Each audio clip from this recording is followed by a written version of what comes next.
ignore that portion of your syllabus. Okay?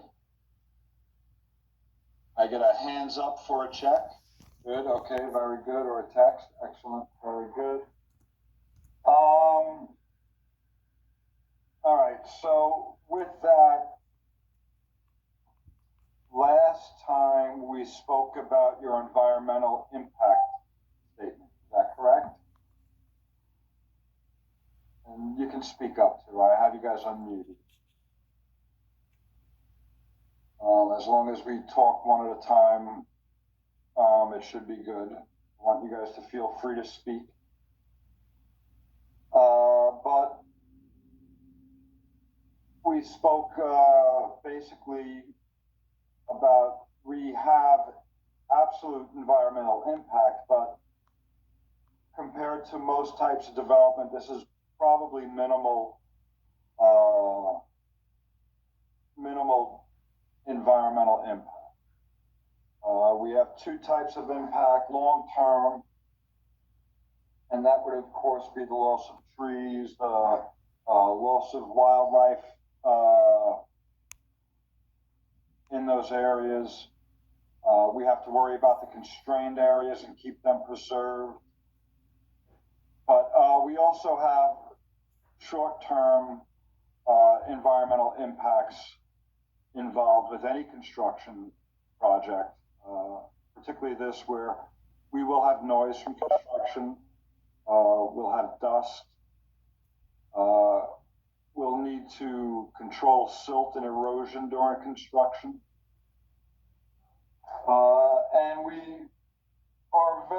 it's very easy to control these short-term impacts. Number one is noise. What we can do is limit construction access or construction times. Right, we don't have to have guys working till 10 o'clock at night, starting up at 8 o'clock on Sunday mornings. So a lot of times developers will agree to, a 8 to 5 or 8 to sunset, a 7 to sunset work hours, and agree to no Sundays probably, maybe, or even no weekends in some towns. But that would be part of a development agreement, and it would be in writing, and it would be an agreement between the developer and the township. And if people were out there working on a Sunday and they agreed not to, the cops could shut them down. With the noise, what we could also do, especially in a single-family residential district, is we can limit the use of jake brakes. A lot of towns do ask this, particularly with smaller construction sites in quiet neighborhoods. Jake brakes, if you're not familiar with the term, you're probably familiar with the device, because if you've ever been in your car or standing along a roadway on a highway and a big dump truck or a cement truck passed you by, and you just heard it when it was slowing down, it just got a lot louder. And I mean, that's a jake brake, and it's a device in the truck that uses the exhaust to help slow it down. And you know jake brakes because you hear them engage when the trucks are slowing. As far as dust goes, we definitely use water trucks and hoses and other devices to keep our sites or our soil exposed sites free from dust in dry summer months. We also use temporary seeding, and we minimize land disturbance to help keep dust down. These are also ways to control erosion, but we also use different erosion control devices, most of which are mandated by the state Soil Conservation District. Go online and look them up. They have a lot of information, and it's, their jurisdiction covers any construction in New Jersey, I think over 5,000 square feet. I'm sorry, Professor, what was that called? The New Jersey Soil Conservation District. All right, thank you. You got it. We commonly refer to it as SCD, and the plans we create for them are commonly referred to SESC plans, or Soil Erosion and Sediment Control Plan. Your syllabus requires you to submit a soil erosion and sediment control plan. And I will, did I go through that last week? Showing you how to set that up? Last time we met? Anyone have it in their notes? We did the total volume chart. So we know. All right, we did the volumes last time. Okay, all right, I will definitely go through that today. Generally speaking, your soil erosion control plan is really just a few polylines that show where you're going to put some erosion control devices. One thing we do to prevent erosion of a site during construction, and you guys have probably seen this passing any construction site, is we put up something called silt fence around a construction site. And if you ever seen something that looks like either burlap or yellow or white or beige fabric jammed into the ground at the edge of disturbance with some wooden sticks, this is meant to contain soil in the event of rainfall. You guys have seen that by a show of hands?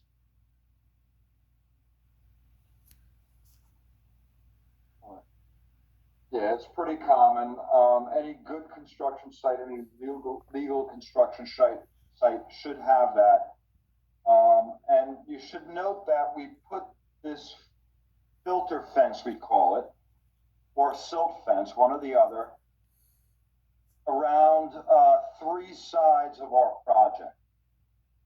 And that is the low side, or the bottom, the lowest hydraulic portion, and the two sides.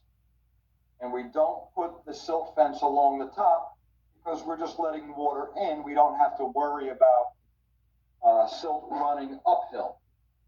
So we do not put silt on the uphill sides of our disturbance, but we do put it on the sides and on the bottom portion. And I'll demonstrate that with our topography once I open up the site. All right.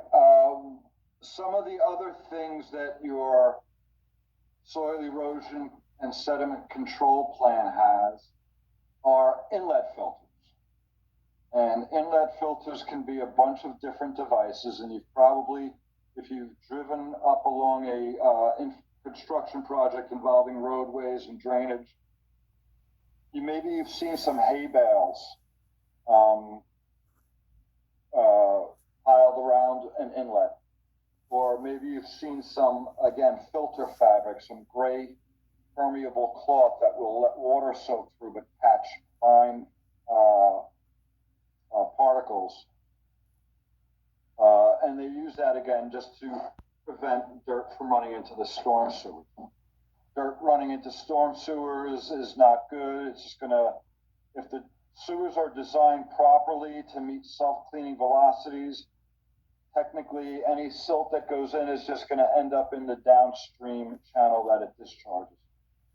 And all our sewers discharge to some body of water, whether it be a river, stream, ocean, bay, or reservoir, what have you. All right, so another thing we have to do with our erosion control plan is we need to set up or designate an area for stockpiling dirt.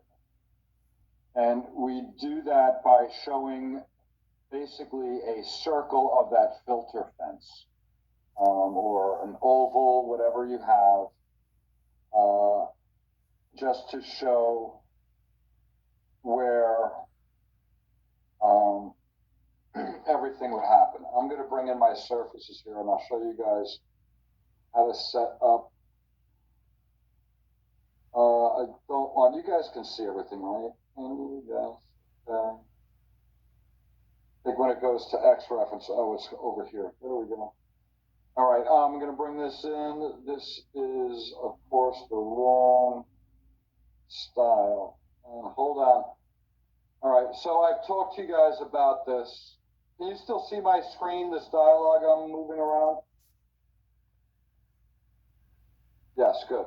All right, so I went here and I've talked about this. I only have a standard style. That means this is not a Civil 3D template. And it's an AutoCAD template. And what I need to do, start a new drawing, and I have one right here. Civil 3D template. I know this is my template. I'm going to start again because I want to use Civil 3D styles. That standard style is much like the AutoCAD standard text style or dimension style. That really doesn't work well with much of anything. All right, I don't need to bring that in yet, but I'm going to bring in my subdivision and my site design for now.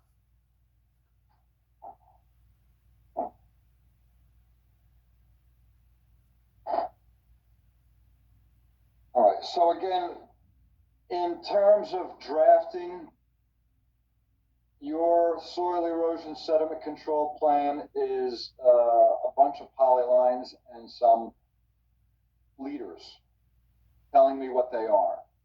You should be identifying, and I hope you're taking notes. This is a good thing to take notes, but you should be identifying your limit of disturbance, your filter fence or silt fence around the limit of disturbance, and you can show that 2 or 3 feet inside your limit of disturbance. You need to show me inlet filters on all the inlets, the stockpile area, and you'll also need to show what is called a stabilized construction access.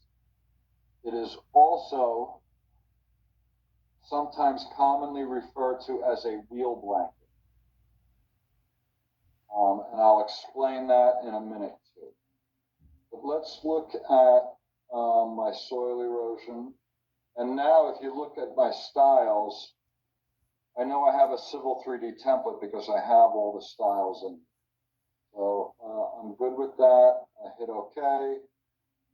And there's my existing ground. I'm going to do that one more time and bring in my proposed ground. And let's make the existing conditions a color that matches the background a little bit better.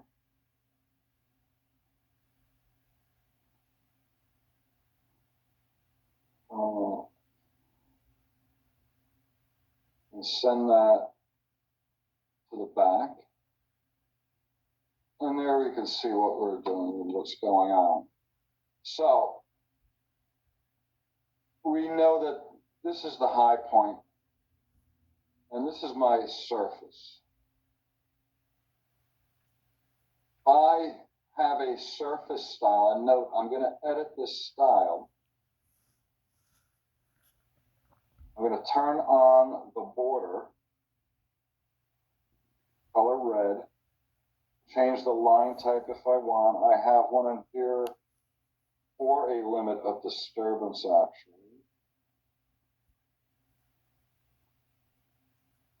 So someone who's been into this program, let me know. Do you have all these styles demonstrate if you go into some of my older files.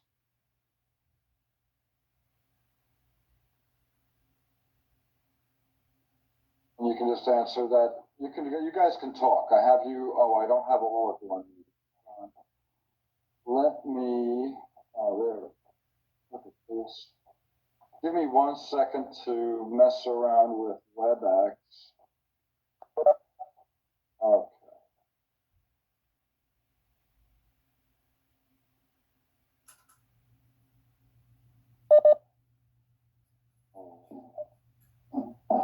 I am terribly sorry. A number of you were not unmuted. Why don't you all mute your own devices? And if you need to speak, just unmute yourself prior to speaking. I want you guys all to speak up. Can you all hear me? Yes. Yes. Good. Yes. All right. Excellent. Is that a little better? All right. Well, we don't know yet. Okay. But you see my limited disturbance is now turned on, right, for my proposed surface. And even without the surface labels, I'm going to put on here.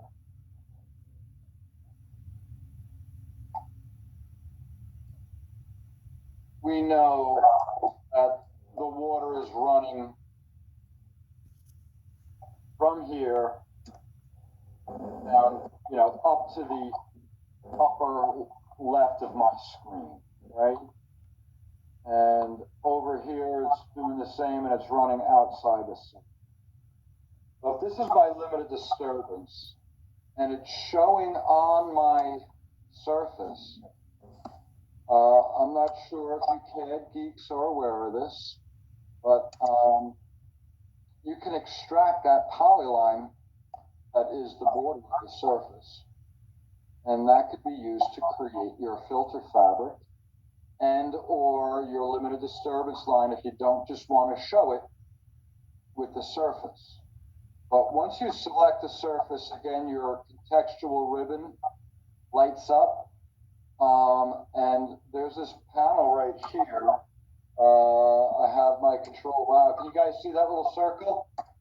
No, I can't see it. No, up on the menu when I hit my control? I just see 10 surface and style and name. Yeah, it's just a small menu. You don't see entire Civil 3D? No. Now I only see the quick properties thing, I think. You're kidding me. Alright, hang on. Now we do. Now you do. Alright. Please speak up. Okay, so you guys didn't see anything that I did? I mean, for like the last 10 seconds now. Okay, should I start from the beginning? No, I'm not going to go to the beginning. You guys know how to set up your files, right? We've talked about that enough. I don't have to review that again, right? Right. Good, thank you. All right. So what I did was I brought in the existing ground surface right here, and the finished ground surface right here. And I also brought in the subdivision, as you see. It's minimal. This is not my sheet, right? There's a lot more information I need for a sheet. I'm setting up my soil erosion plan. And again, I started with a new file. I can always right click and bring in a page layout like I told you. But what I wanted to show you is that if you either change your surface style to show a border, right, and I have them here with the border turned on, or if you need to, you can edit your surface style and turn on your border. You can even, if you have, and this is what I was asking, you guys, if you look through some of my files, do you see a lot of these line types and styles that I'm showing in the class?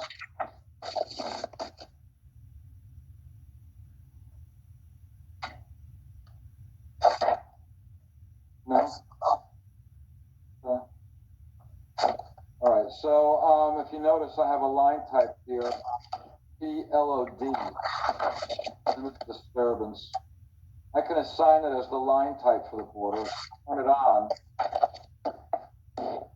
and there's, you know, my limit of grading, right? That's what I told you where the bulldozer stops. Of course, realistically, I should have 10-foot path down here, at least at minimum, right? Realistically, to get a bulldozer down in there and an excavator, or a dump truck and an excavator. But I'm not holding you to that right now. That's a little more detail than we really need. But we were looking at this, and we know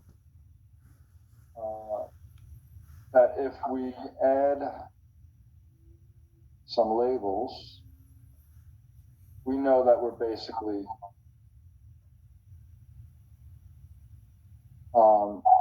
draining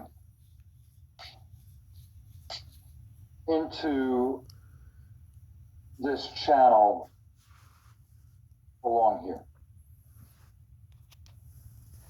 And we can see that with the elevations. Right? Everything is draining down. So we have this border. We need our filter fence or silt fence based on this line work. And if we look up here now, can you see my funky little circle? Yeah. Yeah, all right. Extract from surface. You can get AutoCAD objects right from your surface. And drag this back over. I don't need to get the contours out, but I'm going to take the border. And lo and behold, I get a polygon. I can, if I want, go back and turn that border off. And you can see that that polyline is still there, and it's a polyline. Now, I said we do not need filter fence on the uphill side, right? Water's going to start here, go down here.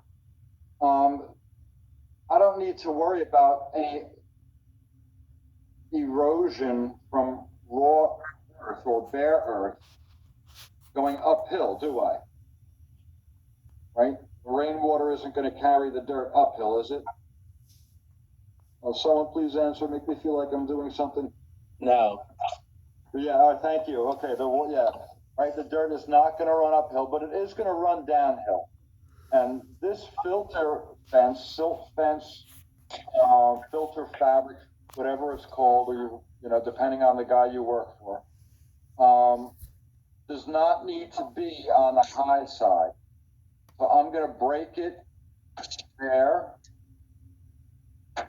And I am going to, where's all this dirt going into there? I really don't even need much of it over here.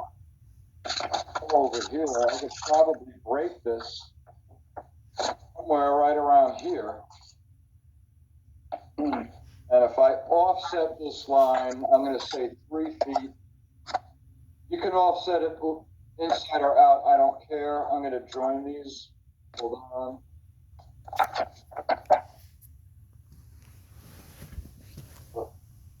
That's about the extent of filter fabric I need. I'm just going to offset that 3 feet over to this side. And this is an LOD line type. I can give it a different line type. You can look around. You may have the ones that I have in here. You may not, I don't know, but you can just use dashes or something. A fence of some sort. Here's a tip. We can use guide rail. And that actually looks much like what I described it as being, you know, some wooden stakes holding up a polyester fabric around our site. If this was our construction access, we probably would not want to block it. And quite honestly, water is not gonna flow into our site, so this is a good limit for our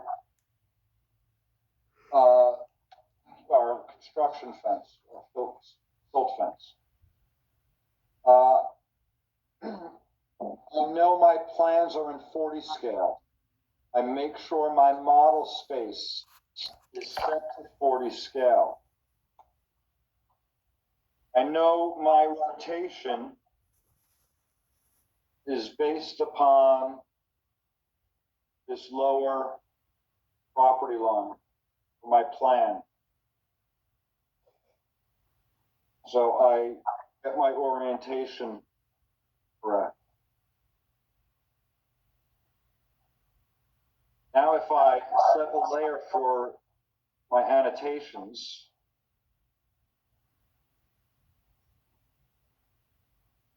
not too many layers, minus LA new.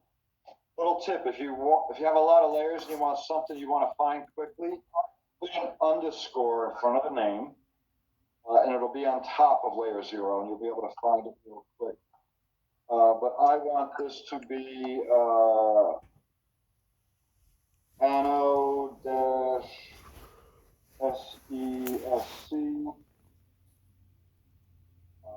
and again, I can find it really quick because it goes right up to the top. I can make that my current layer. I have my scale set, so I'm free to use an annotative object, and it's going to come out the exact same size as it will in my sheet print. So all I need to do is put in a multiliter and pull this out as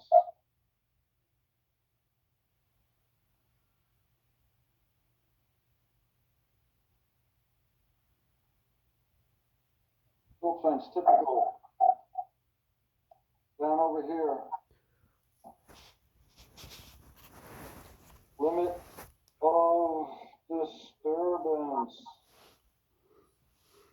Ooh, I gotta learn how to spell.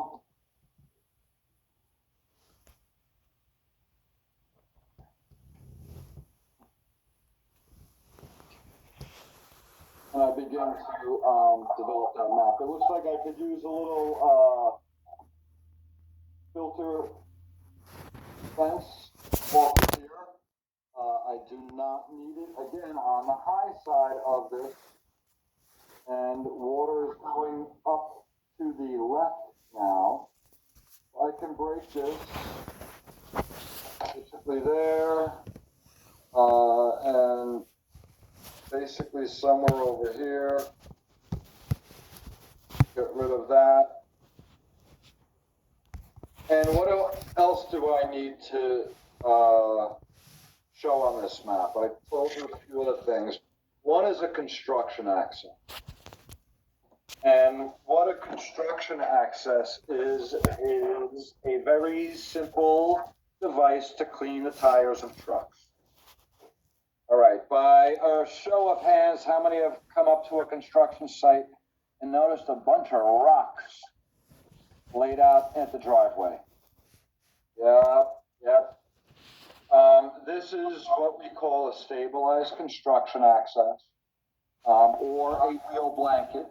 That's a little bit of a boomer term for it, maybe. But it's a simple device. You put down basically minimum 50 feet of stone where your trucks will be entering the site. So I'd be looking at an area like this. And it's just 2 layers of 6-inch relatively angular stone that's made to help clean some of the mud off of a truck's tires. So I'm gonna go like this. I can go hatch and select that object. And that's not quite the pattern I want. I'm just gonna come in and I'm gonna change my hatch pattern. There is one in here for something kind of stone or gravel. Oh, gravel, is it? In there, where is it? There we go. Gravel. And you probably want a scale of not that. I know, where's my scale? All right, I'm not used to using the ribbon there, but I know I can get that hatch scale in here. 3. That's probably a little better. And we can put in another multi-liter. And we can give this a call-out label, right? Remember I talked to you guys about call-out labels?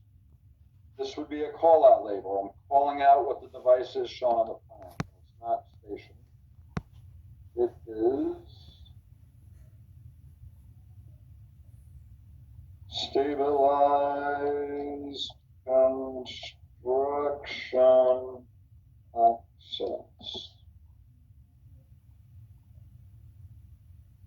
And maybe I want a little bit of width on that.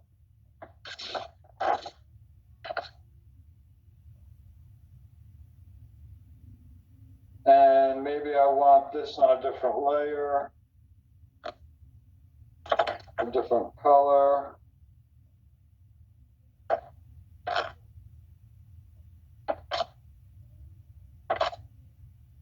And that you would not want to be guide rail. You just make that by layer.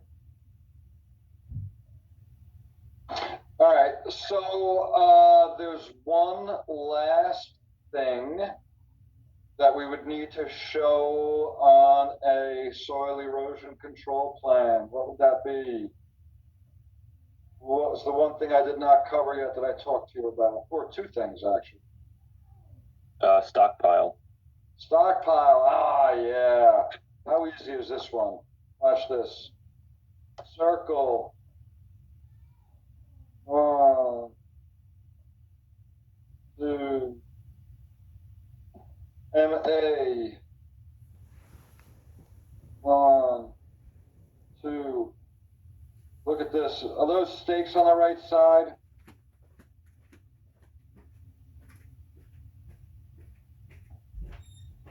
Oh wow, does that not work? It doesn't work on a polyline. All right, so if you really want to get super geeky,